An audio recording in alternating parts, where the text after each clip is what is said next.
1, 2, 3, 4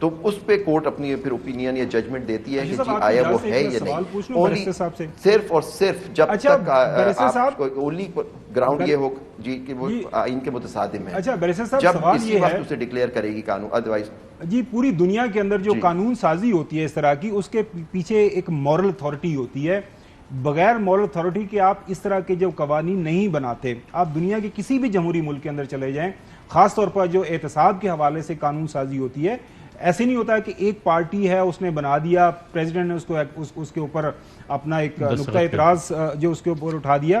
تو ظاہر ہے ایک جمہوری ملک ہے، تو آئین کو اگر ہم نے دیکھنا ہے تو سپریم کورٹ آف پاکستان کے اندر بھی جو موجود ہے، تو اس کو کسی نہ کسی سطح کے اوپر چیلنج تو ہونا ہے. آپ نہیں سمجھتے کہ ہونا چاہیے اس کو چیلنج؟ جی عابد زبیری صاحب. جی میں کہتا ہوں کہ دیکھیے ہماری ججمنٹس ہیں، آئی ایم شیور باقی جو لوگ موجود ہیں ان کو معلوم ہے موریلٹی کہ اس کے اوپر ججمنٹس ہے کہ morality does not play a part in the legislative process. اس پہ ججمنٹس ہیں سر. چلے اگر آپ کہتے ہیں کہ موریلٹی کو ہونا چاہیے، بالکل ہونا چاہیے، پھر یہ ساری چیزیں آئین کورٹ کے سامنے آئیں، آپ اپنا مدعا بیان کریں کہ جی یہ قانون کسی کو فائدہ دینے کے لیے دیا گیا. دیکھیں کیونکہ آپ جانتے ہیں ہمارے ججمنٹس یہاں عدالت کی موجود ہیں کہ پرسن اسپیسیفک قانون سازی نہیں ہو سکتی، اس کے خلاف ججمنٹس موجود ہیں. تو اگر آپ کو یہ ثابت کرنا ہوگا، جو یہ بات مدعا لے کے کورٹ میں جائے گا اس کو یہ ثابت کرنا ہوگا کہ یہ قانون یا اس کی مختلف شکیں جو ہیں وہ آئین سے متصادم ہیں. آپ کو دکھانا ہوگا کہ کون سے آرٹیکل کے خلاف ہیں یہ جو پارلیمنٹ. آپ کو یہ کہنا ہوگا جا کے کورٹ کو ثابت کرنا ہوگا کہ یہ جو پارلیمنٹ جس نے یہ آئین بنایا وہ یہ استحقاق یا وہ پاور ہی نہیں رکھتی، بیکاز یہ ایک ٹرنکیٹڈ پارلیمنٹ ہے جو یہ آئین بنا سکتے. اس پر کورٹ اگر اس نتیجے پہنچتی ہے، پہلے کورٹ کو ایک فیصلہ کرنا پڑے گا. اگر یہ پوائنٹ اٹھتا ہے کہ آیا یہ پارلیمنٹ اس کنڈیشن میں یہ لا بنا سکتی ہے یا نہیں، آئین سازی یا قانون سازی وہ کر سکتی ہے یا نہیں. اگر کورٹ کہتی ہے کہ نہیں کر سکتی، بات وہیں ختم ہو جائے گی. اگر کورٹ کہتی ہے کر سکتی ہے، پھر آپ کو دکھانا پڑے گا کہ جی اس کی یہ مختلف شکیں جو ہیں یہ آئین کے متصادم ہیں. اگر کورٹ اس نتیجے پہنچتی کہ ہیں تو اس کو ڈکلیئر کر دے گی. اور کورٹ یہ بھی کرتی ہے، اور آپ کو پتہ ہے بیسک پرنسپل ایک لا کا انٹرپریٹیشن کا یہ بھی ہوتا ہے، کورٹ ریڈ ڈاؤن بھی کرتی ہے اور قانون کو کہ جی یہ قانون کا یہ افیکٹ تو ہم اس کو اس طرح سے انٹرپریٹ کریں گے. تو یہ سب چیزیں جب نیچرلی اگر یہ کورٹ کے سامنے سپریم کورٹ یا جہاں اس کو چیلنج کیا جائے اس کے سامنے آتی ہیں تو کورٹ کے اندر یہ باتیں ڈیسائیڈ ہوں گی. فیصلہ عدالت کو کرنا ہے کہ یہ قانون بن سکتا تھا، اگر بن سکتا تھا تو کس طرح بننا چاہیے تھا، اور اگر جب بن گیا تو یہ آئین کے متصادم ہے یا نہیں. بالکل ٹھیک ہے. ابوذر سلمان نیازی صاحب، آپ کے خیال میں جو پوائنٹس اٹھے، ایک تو کہ جو قانون بنایا جو منسٹر صاحب ہیں وہ پہلے خود وکیل بھی رہے ہیں جن کے افیکٹیز ہیں، جن کے کیسز ہیں، اور دوسرا جو سپریم کورٹ میں سوموٹو کیس میں آبزرویشنز بھی آئی ٹرنکیٹڈ پارلیمنٹ. اگر آپ نے اسے چیلنج کرنا ہو تو آپ کن بیسس پہ انہیں چیلنج کریں گے اس نیب ایکٹ کو؟ دیکھیں ارشد صاحب، قانون جو بناتا ہے پارلیمنٹ یہ نئی بات نہیں ہے، یہ ہمیشہ دنیا میں چیلنج ہوتے رہے ہیں. بلکہ آج سے تقریباً میرے خیال 1812 میں امریکہ میں میڈبری ورسز میڈیسن جب جوڈیشل ریویو کا کانسیپٹ آیا تھا، اسٹرائک ڈاؤن کیا تو انہوں نے اسٹیٹ کا ایکٹ آف ان کا جو اسٹیٹ لیجسلیچر تھا. تو یہ تو ہو رہا ہے، پاکستان میں بھی ہو رہا ہے کافی عرصے سے. 4 یا 5 سچویشنز ہیں جس میں ارشد صاحب آپ کہہ سکتے ہیں کہ یہ act of parliament strike down ہو سکتا ہے. پہلا جیسے زبیری صاحب نے کہا لیجسلیٹو کمپٹنس کے کمپٹنٹ ہی نہیں تھا لیجسلیچر یہ لا بنانے میں اس میں، لیکن یہ دیکھنا پڑے گا کیا وہ فیڈرل لیجسلیٹو لسٹ میں وہ چیپٹر میں وہ ایریا یا آرٹیکل ہے، انکلوڈیڈ انٹری ہے. میرے خیال سے وہ ہے کرمنل لا میں وہ بنا سکتا ہے. اس میں جو مین چیز دیکھنے والی ہے وہ ہے کیا کانفلکٹ ہے کسی کانسٹیٹیوشن کے آرٹیکل کے ساتھ یا کسی فنڈامنٹل رائٹ کے ساتھ. اب سپریم کورٹ آف پاکستان کہہ چکی ہے کہ کرپشن جو ہوتی ہے، میسو کرپشن کیسز جو ہوتے ہیں، وہ آرٹیکل 3 آف دا کانسٹیٹیوشن جو کہتا ہے اسٹیٹ کی ڈیوٹی ہے اس نے ایلیمینیٹ کرنی ہے ایکسپلوئٹیشن غریبوں کی. آرٹیکل 4 آف دا کانسٹیٹیوشن جو کہتی ہے کہ ہر انسان کا حق ہے اس کو قانون کے مطابق ٹریٹ کیا جائے. Article 10A of the constitution, article 9 اور آرٹیکل 14 اور آرٹیکل 25 اس پہ اس کو آپ ٹارگیٹ کر سکتے ہیں کہ جی یہ ان آئین کی شکوں کو وائلیٹ کر رہا ہے. لیکن ارشد صاحب اس میں جو مین چیز ہے میرے خیال سے جس کو دیکھنا ہے پرسن اسپیسیفک لیجسلیشن. جیسے زبیری صاحب نے کہا ہے ایک ایکٹ آیا تھا sacked employees act 2010 Peoples Party کی گورنمنٹ لائی تھی, اس کو سپریم کورٹ نے ریسنٹلی 2021 میں اسٹرائک ڈاؤن کیا ہے, یہ کہہ کہ یہ پرسن اسپیسیفک تھا, آرٹیکل 25 جو ڈسکریمنیشن کو پروٹیکٹ کرتا ہے اس کو وائلیٹ کرا, تو سپریم کورٹ نے اس کو اسٹرائک ڈاؤن کر دیا. اسی طرح لوکل گورنمنٹ ایکٹ ہے 2019 کا, اس کو سپریم کورٹ نے اسٹرائک ڈاؤن کیا سیکشن 3 کو. پھر کنٹیمپٹ آف کورٹ ایکٹ تھا, اس کو بھی اسی وجہ سے کیا تھا کہ 2012 میں کہ یہ پرسن اسپیسیفک ہے. سو سپریم کورٹ اس کو دیکھے گی کیا یہ ٹچ سٹون آف کانسٹیٹیوشن پہ اس کو جج کرے گی, کیا یہ کانسٹیٹیوشن کی شقیں جو ہے ان کے ساتھ کانفلکٹ میں ہے, اس کو کانٹروین کر رہا ہے. اگر وہ کر رہا ہے تو پھر سپریم کورٹ اس کو اسٹرائک ڈاؤن کر سکتی ہے. تو یہ اب دیکھنا پڑے گا. میرے خیال سے خواجہ حارث صاحب is P T I's lawyer, if I am not wrong, تو he is a very good lawyer, اور میرے خیال سے وہ اس کو دیکھیں گے. اور جو آپ نے پہلی بات کی تھی جی ان کے لا منسٹر جو بنا رہے ہیں قانون, دیکھیں ارشد صاحب, میں آپ سے ہماری کافی ڈسکشن ہوتی رہتی ہے, ایک ٹرم ہے ریگولیٹری کیپچر. یہ ریگولیٹری کیپچر ہوتا ہے کہ آپ اس طرح کی پالیسیز بناتے ہیں, اس طرح قانون بناتے ہیں, آپ کا کانفلکٹ آف انٹرسٹ ارائز ہوتا ہے اور اس کے بعد وہ آپ کو بینیفٹ دیتے ہیں. تو یہ ریگولیٹری کیپچر آپ اس کو کہہ سکتے ہیں, لیکن جس طرح زبیری صاحب نے کہا ہم موریلٹی ڈبیٹ میں لا نہیں سکتے, کیونکہ اس نے پھر پرنسپلز آف کانسٹیٹیوشن پہ اس کو ایویلویٹ کرنا ہے کورٹ نے, موریلٹی پہ نہیں کرنا. کورٹ کہہ چکی ہے ہماری بڑی دفعہ کہ میلافائڈیز جو ہے وہ ہم ایٹریبیوٹ نہیں کر سکتے لیجسلیچر کو یا پارلیمان کو. اس وجہ سے یہ صرف اگر ایویلویٹ ہونا ہے, ریویو ہونا ہے اس قانون کا, تو اس بیسس پہ ہونا ہے کہ یا یہ کانسٹیٹیوشن یا آئین کی کسی شق کے ساتھ کانفلکٹ کر رہا ہے کہ نہیں کر رہا, اور پرسن اسپیسیفک ہے کہ نہیں ہے. بالکل ٹھیک ہے ناظرین, یہاں پہ ایک وقفہ لیتے ہیں, وقفے کے بعد جب دوبارہ آئیں گے تو ریجیم چینج آپریشن ابھی نامکمل ہے, کیا فارورڈ بلاک بنانے کی پاکستان تحریک انصاف میں سے کوشش ہوگی, توشہ خانہ کے حوالے سے فریڈم آف انفارمیشن ایکٹ کے تحت ایک درخواست, اس کا کیا سٹیٹس ہے, اسلام آباد ہائی کورٹ میں جبری گمشدگیوں کے حوالے سے ایک اور آرڈر سامنے آیا ہے کمیشن کے حوالے سے, اس پہ بات کریں گے ایک وقفے کے بعد. ویلکم بیک ناظرین. ریجیم چینج آپریشن کا ایک دوسرا حصہ بھی غالباً شروع ہو چکا ہے, اور اس میں یہ کہ پی ٹی آئی سے شاید ایک فارورڈ بلاک بنایا جائے اور کچھ لوگوں کو کہا جائے کہ دوبارہ آپ پارلیمان میں آ کے بیٹھیں, اور اس کا اندیا آج راجہ ریاض صاحب نے دیا. خاور گمن صاحب, یہ کیا کہانی ہے کہ P T I Pakistan Tehreek Insaf کو توڑا جائے گا؟ یہ دوسرا حصہ نہیں, تیسرا حصہ ہے. پہلے حصے میں سازش ہوئی, سازش کے تحت اتحادیوں کو علیحدہ کیا گیا, پارٹی کے اندر یہ جو منحرف اراکین ہیں ان سے بات چیت کی گئی کہ کس طرح آپ کو علیحدہ ہونا ہے, کس طرح آپ نے نئی حکومت کا حصہ بنا ہے, وہ سازش ہوئی. اس کے بعد مداخلت ہوئی. مداخلت آپ نے دیکھا اس دن جب نیشنل اسمبلی کے اندر ووٹنگ کا سارا پروسیس ہوا, اسکرین پہ سب نے دیکھا, کانسٹیٹیوشن ایونیو کے اوپر پولیس آ گئی, پولیس وینز آ گئی. آخری دن میں اور آپ پرائم منسٹر آفس کے اندر موجود تھے, وہاں پہ بھی ہم نے کچھ چیزیں دیکھی, آپ اس کو مداخلت کہہ سکتے ہیں. تیسرا حصہ اب چل رہا ہے اسٹیبلائزیشن. اسٹیبلائزیشن یا ڈی اسٹیبلائزیشن, دیکھیں پوری دنیا کے اندر یہ علیحدہ بات ہے کہ امریکہ نے جہاں جہاں بھی مداخلت یہ رجیم چینج آپریشنز کیے, کامیابی ان کو ایونچولی نہیں ہوئی, چیزیں ڈی اسٹیبلائز ہوئیں, لیکن کوشش یقینی طور پر امریکہ نے ان کو اسٹیبلائز وہاں پہ کرنے کی کوشش کی. اسٹیبلائزیشن کے اندر کیا کیا ہو رہا ہے؟ اسٹیبلائزیشن کے اندر جو میرے پاس انفارمیشن فی الوقت آ رہی ہے کہ پاکستان تحریک انصاف کو مزید توڑا جائے, ان کے لوگوں کو ڈرایا دھمکایا جائے, پارلیمان کے اندر واپس بھجوایا جائے نیشنل اسمبلی کے اندر, اور اس وقت پنجاب کے اندر خاص طور پر جو 20 ضمنی انتخابات ہیں ان کے امیدوار جو ہیں ان کو توڑا جائے. کچھ بیچاروں کو یہ بھی کہا جا رہا ہے کہ آپ ٹکٹ واپس کریں, الیکشن لڑنے کی بالکل آپ کو کوئی ضرورت نہیں ہے. لہٰذا یہ اب اسٹیبلائزیشن کا 7 بجے پروگرام میں کوئی ویڈیوز کا ذکر کرے تھے, کس قسم کی ویڈیوز ہیں, ویڈیوز کی بھی کوئی دھمکیاں دی جا رہی ہیں؟ جی ہمارے کو اینکر ہیں, سینئر جرنلسٹ ہیں, ڈیکڈز کا ان کا ایکسپیرینس ہے, چودھری غلام حسین, وہ لاہور کے اندر موجود ہیں اور پنجاب کی سیاست کے اوپر ان کی 40-50 سال سے نظر ہے. ان کی اطلاع کے مطابق کو کافی خوفناک قسم کی جو ویڈیوز اس وقت موجود ہیں, اور کچھ لوگوں کو دھمکایا ڈرایا جا رہا ہے کہ اگر آپ باز نہ آئے تو آپ کو ویڈیوز ہیں یا کوئی دہشت گردی والی ویڈیوز ہیں اگینسٹ جو ہے یہ جو بھی بیچارے ہیں آپ کو پتہ ہی ہے, پرسنل نیچر کی ہیں یا دوسری نیچر کی, میں اس حوالے سے کچھ نہیں کہہ سکتا. کون بناتا ہے ویڈیوز؟ آپ کا میرے خیال میں کافی زیادہ اس حوالے سے ایکسپیرینس ہے.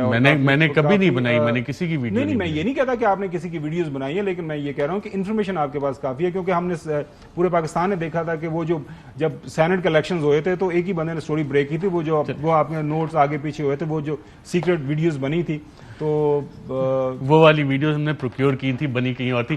بیرسٹر عابد زبیری صاحب, صدر مملکت, head of the state, supreme commander of the armed forces, اور representing unity of the republic, انہوں نے ایک خط لکھا honourable chief justice supreme court of Pakistan, اس میں ریکویسٹ کی کہ ایک کمیشن بنا دیں. سابق وزیر اعظم نے بھی ایک خط لکھا، ڈپٹی اسپیکر قومی اسمبلی انہوں نے مراسلہ بھی بھیجا اور سملر ریکویسٹ کی.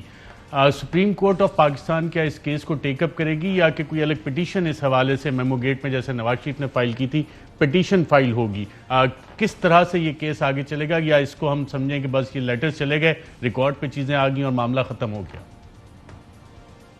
دیکھیے ارشد شریف صاحب، اس پہ مبنی ہے کہ کون کیا چاہتا ہے. صدر مملکت صاحب نے ایک خط لکھا چیف جسٹس آف پاکستان کو، اور ابھی تک اس پہ کوئی ایکشن نہیں ہوا. اگر نہیں ہوا تو پھر اگر کسی کو جو چاہتا ہے اس بات کو آگے لے کے جا رہا، تو میرا خیال ہے کہ اس پہ ایک پٹیشن داخل کی جائے ایکسکیوز می پٹیشن داخل کی جائے اور پھر کورٹ کے سامنے آئے، کورٹ پھر فیصلہ کرے کہ اس میں کیا وہ کمیشن بنانا چاہیے یا نہیں چاہیے. لیکن اگر کورٹ خود نہیں سو موٹو لے رہی، خط کے بیسس کو کنورٹ کر رہی ہے اس خط کو انٹو پٹیشن، تو ایک پارٹی جو ایگریوڈ ہے وہ جا سکتی ہے عدالت کے سامنے، اور جانا بھی چاہیے. جا کے کہیں کہ جی ہم ایک چاہتے ہیں، اگر اس بات کا تاکہ تعین ہو کہ جو بات ہم کہہ رہے ہیں وہ آیا سچ ہے یا غلط ہے. تو اس پہ تو سبھی متفق ہیں کہ اگر اس واقعی کوئی بات ہے تو اس پہ کمیشن بنے اور وہ اس بات کا تعین کرے جو بات کہی جا رہی ہے. تو یہ میرے خیال سے اگر نہیں کچھ ہو رہا تو پٹیشن داخل کرنی چاہیے. سلمان نواز صاحب، پنجاب حکومت کی طرف اگر دیکھیں وہاں بھی آپ کو ایک آئینی اور سیاسی بحران نظر آ رہا ہے، اور آئینی بحران کے کیا خد و خال ہیں وہاں پہ؟ دیکھیں ارشد صاحب، میں اس کو دیکھ رہا تھا کافی عرصے سے، اس میں کافی ایشوز تو کافی زیادہ ہیں، کانسٹیٹیوشنل بھی ہیں، پولیٹیکل کرائسس بھی ہیں.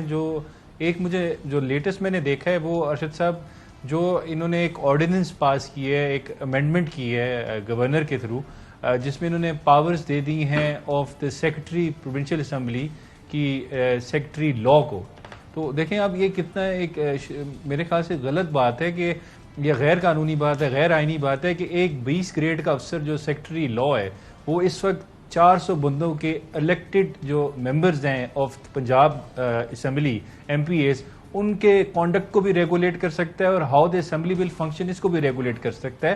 تو پھر آپ کو پارلیمنٹ بنانے کی ضرورت کیا ہے؟ آپ پھر پولیٹیکل ایگزیکٹو سے ہی ساری پاورز ایکسرسائز کریں. ایک 20 گریڈ کے افسر یا چیف سیکرٹری کو آپ پاورز دے دیں چیف منسٹر کی، تو چیف منسٹر ہو گیا یا آپ کا اسپیکر ہو گیا یا آپ کے ممبرز ہو گئے 400 کے 400. دیکھیں 9-10 کروڑ کی آبادی کو ریپرزینٹ کر رہے ہیں، اور ایک 20 گریڈ کا سیکرٹری لا جو ہے وہ اس کو پورے فنکشن کو اس کو ریگولیٹ کر رہا ہے. یہ بڑا کانسٹیٹیوشنل ڈیڈ لاک ہے اور بڑا سیریس قسم کا ایشو ہے. یہ جمہوریت پہ میرے خیال سے ایک بہت بڑا کوشچن مارک ہے. تو اس کو بڑا سیریس دیکھنے کی ضرورت ہے، کورٹس کو بھی اور میرے خیال سے جو ہمارے لا میکرز ہیں ان کو بھی دیکھنا چاہیے. پھر کل کو باتیں بنتی ہے کہ ہمارے لا میکرز جو ہیں ان کا اپنا کوئی حال نہیں ہے، تو لوگوں کا کیا یہ حال کریں گے، یا لوگوں کے ساتھ کیا سلوک کریں گے، یا ان کو کس طرح گورن کریں گے، یا ان کے لیے کیسے قانون سازی کریں گے.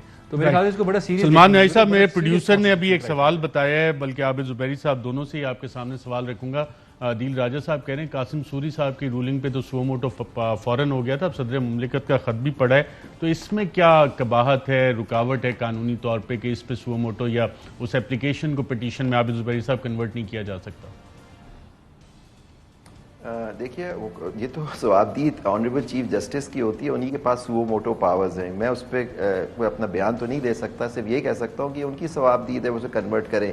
لیکن آپ کو یاد ہوگا قاسم سوری صاحب کے خط پہ جو اور یہ ان کی رولنگ پہ جو ایک پروسیڈنگز ہوئیں، اور اس میں آپ نے دیکھا کہ اس سے پہلے جو ایک پروسیڈنگز ہو رہی تھی اس میں گورنمنٹ کے جو وکلا تھے انہوں نے اس وقت ایک انڈرٹیکنگ دی تھی کہ جب یہ پروسیڈنگز ہوں گی پارلیمنٹ میں تو اس کو حتمی اختتام تک پہنچائیں گے. تو ایک انڈرٹیکنگ پہلے سے موجود تھی، شاید اس وجہ سے کورٹ نے سو موٹو لیا ہو. لیکن یہ نیچرلی جب ان کی ڈیٹیلڈ ججمنٹ آئے گی اس پہ، اس سے باتیں کلیئر ہوں گی کہ کیا وجوہات تھی جن کی وجہ سے کورٹ نے اس پہ سو موٹو لیا. کیونکہ نیچرلی وہ ڈیسائیڈ کریں گے کہ ہم نے اس کو کیوں لیا، اس پہ کیا ہماری رولنگ آئے گی، ججمنٹ آئے گی، اس کے تناظر سے وہ کورٹ دے گی. لیکن سو موٹو لینے کی پاور، یہ ابھی ریسنٹلی بھی فیصلہ آیا جرنلسٹ کے کیس میں کہ جی صرف اور صرف ثوابدید جو ہوتی ہے وہ honourable chief justice of Pakistan کی ہوتی ہے.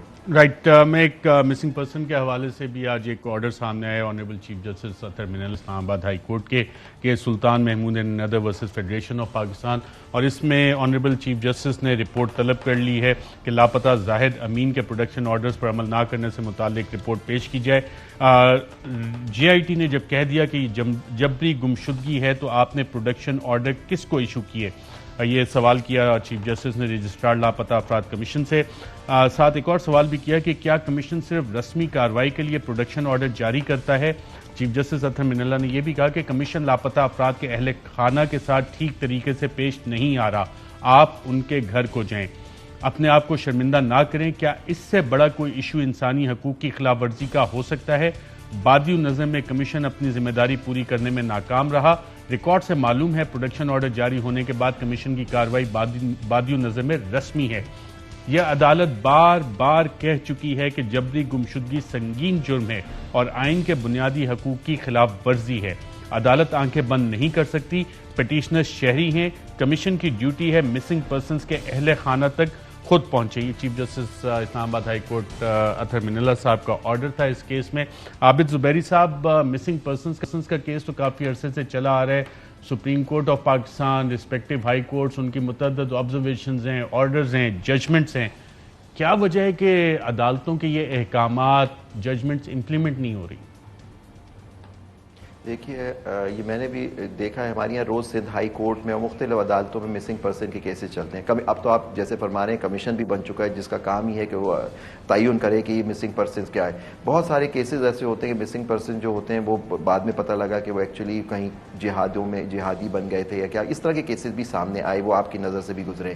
لیکن دیکھیے ہمارا ایک بہت بڑا المیہ ہے. اب مسنگ کورٹ کیا کر سکتی ہے؟ کورٹ صرف آرڈر پاس کر سکتی ہے, نیچرلی امپلیمنٹ کرنا ایگزیکٹو کا کام ہوتا ہے. اب یہاں یہ ہوتا ہے کہ آپ نے جنرلی دیکھا کہ مسنگ پرسن کے کیس میں وہ آتا ہے پولیس والا یا مختلف ایجنسی رپورٹ کرتی ہے وہ بندہ ہمارے پاس ہے ہی نہیں. اب کورٹ اس سے زیادہ کیا کر سکتی ہے؟ وہ انہی ایجنسیز کو آرڈر کرتی ہے کہ جی اس کو پروڈیوس کرو.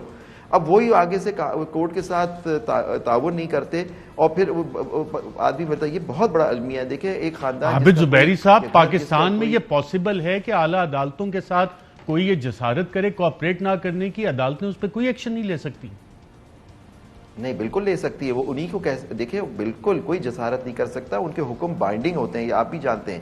لیکن میں جو عرض کر رہا ہوں وہ یہ نہیں ہے, وہ یہ ہے کہ وہ آ کے کورٹ میں جو ایفیڈیوٹ دیتے ہیں, آپ دیکھیں زیادہ تر کیسز میں نے دیکھا وہ دیتے ہیں کہ کورٹ کہتی ہے کہ یہ بندہ آپ پروڈیوس کریں, کہاں ہے؟ وہ آ کے کہتے ہیں یہ بندہ میرے پاس, یہ شخص میرے پاس ہے ہی نہیں, اور وہ پھر وہ کورٹ کے پاس رہ جاتا ہے. جب یہ کمیشن بنا اسی وجہ سے کہ ان کے سامنے یہ بات آئے, وہ انویسٹیگیٹ کرے ایک آدمی جو ایک لاپتہ ہے, جس کے خاندان ایک سخت اذیت و کرب سے گزر رہا ہے, جو ایک فنڈامنٹل رائٹ کی وائلیشن ہے, آئین کی تو وائلیشن میں ایک آدمی کو جبری اٹھا دیا جائے, کیونکہ ہر انسان کا حق ہوتا ہے کہ اس کو اگر اریسٹ کیا جائے تو قانون کے مطابق اریسٹ کیا جائے. عابد زبیری صاحب, میں آج کے آرڈر سے ایک دو لائنیں پڑھ دیتا ہوں. The court has repeatedly observed that when a citizen is no more traceable and the investigation leads to the conclusion that it is a case of enforced disappearance, then it becomes the obligation of the state to effectively trace the missing citizen in order to rebut the presumption of involvement of the state. جی, تو ریاست کے اندر ایک ریاست چل رہی ہے جو یہ کام کر رہی ہے.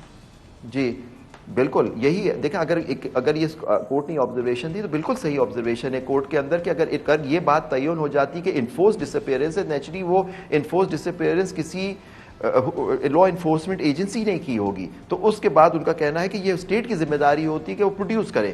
کورٹ تو پھر بھی انہی کو ڈائریکٹ کر رہی ہے کہ اسٹیٹ پروڈیوس کر کے لائے. اگر وہ نہیں کرتے تو میرا سمجھ کہ ان کو کورٹس کو آگے جانا چاہیے, ان لوگوں افسران جن کو باور کرایا گیا ہے کہ آپ ان کو پروڈیوس کریں, اگر وہ نہیں کرتے تو ان کے خلاف ایکشن لیا جائے.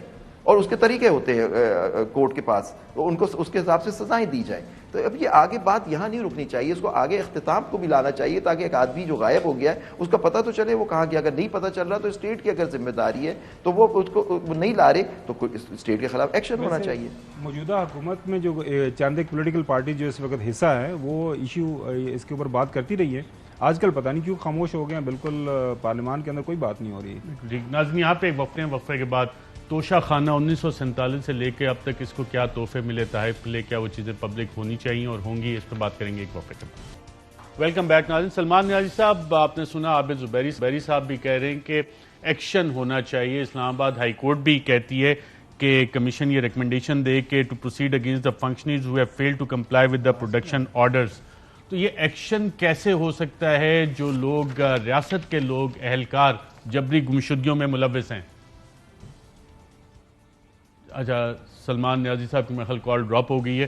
گھمن صاحب ایکشن ہو سکتا ہے جو لوگ اس میں انوالوڈ ہیں جبری گمشدگی میں؟ جی بالکل ہو سکتا ہے. اس کی وجہ یہ ہے کہ پارلیمان اس وقت بقول جو موجودہ حکومت ہے، اور موجودہ حکومت کے اندر آپ کو پتہ ہے نا نیشنلسٹ پارٹیز ان کا حصہ ہے، 10-12 کے قریب جو پارٹیز ہیں. کمیشن بنائے، پارلیمانی کمیشن بنائے تمام اختیارات کے ساتھ. اور بالکل ایکشن تو وفاقی حکومت نے کرنا ہوتا ہے، عدالتوں نے کرنا ہوتا ہے، تو یہ کیسے ہوگا ایکشن؟ میں وہی عرض کر رہا ہوں proceed against the public functionaries who have failed to comply with the production orders. اور وفاقی حکومت کا کام ہے یہ آرڈر کے سپریسی مطابق. پارلیمان ہے نا. تو میں یہ کہہ رہا ہوں کہ اگر کسی جگہ کے اوپر ان کو پرابلم لگ رہی ہے کہ جی نہیں کر سکتی وفاقی حکومت، تو اور اپنے اختیارات کے اندر اضافہ کر لیں. ابھی ریسنٹلی نیب کا قانون چینج کیا، کسی قانون کو تبدیل کرنے کی ضرورت ہے تو وہ کر لیں. سلمان نیازی صاحب سے ہمارا رابطہ بحال ہو گیا ہے. سلمان نیازی صاحب آپ کو آواز آ رہی ہے؟ نہیں آ رہی. عابد زبیری صاحب، وفاقی حکومت ایکشن لے سکتی ہے اور کس قسم کا ایکشن لے سکتی ہے اگینسٹ پبلک فنکشنریز؟ دیکھیے وہ بالکل لے سکتی ہے جو اس کو لینا چاہیے. ایکشن تو پبلک فنکشنری کے خلاف گورنمنٹ کے پاس ساری پاورز ہوتی ہیں، پولیس پاورز تو ساری اسٹیٹ کی پاورز ہوتی ہیں، وہ ان کے خلاف کر سکتی ہے. لیکن یہاں بات ہو رہی تھی کہ کورٹ کا ایک آرڈر پاس ہوا ہے، کورٹ کیا ایکشن لے سکتی ہے. میں تو کہتا ہوں جن لوگوں کے جن کو کورٹ سمجھتی ہے کہ جن لوگوں نے ان کے حکم کی عدولی کی ہے، اس کی بات کورٹ کے آرڈر کو نہیں مانا، اور جو بڑی سیریس بات ہے، تو ان کے خلاف کورٹ خود بھی ایکشن لے سکتی ہے یا ڈائریکٹ کر سکتی ہے فیڈرل گورنمنٹ کو. بالکل ٹھیک ہے، ٹائم ہے کہ اس پہ ایکشن لیا ہے اور اس مسئلے کا حل بھی نکالا جائے. بیرسٹر عابد زبیری صاحب، سلمان نیازی صاحب، قابل گھمن صاحب، سب کا پروگرام میں شرکت کا شکریہ. اجازت دیجیے گا ناظرین، اللہ حافظ. اہم ترین خبریں اب ایک کلک کی دوری پر. آپ کے پسندیدہ ٹاک شوز ہوں یا اہم ملکی یا غیر ملکی شخصیات کی نیوز کانفرنسز، ہر لمحہ باخبر رہنے کے لیے سبسکرائب کریں ہمارا یوٹیوب چینل. موسم کی صورتحال ہو یا کھیل کے میدان سے خبریں، اپنے موبائل فون سے ملکی اور بین الاقوامی اہم خبروں تک رسائی کے لیے ڈاؤن لوڈ کیجیے موبائل ایپ. باوثوق ذرائع سے مصدقہ خبروں، تجزیوں اور تبصروں سے مستفید ہونے کے لیے وزٹ کیجیے پاکستان کی سب سے بڑی نیوز ویب سائٹ www.arYnews.tv. ان سب کے علاوہ پاکستان کا سب سے بڑا فیس بک پیج ہو، سب سے بڑا نیوز انسٹاگرام اکاؤنٹ یا پھر ٹویٹر، ARY نیوز پہنچا رہا ہے خبریں سب سے پہلے آپ تک، تاکہ آپ رہیں ہر لمحہ باخبر.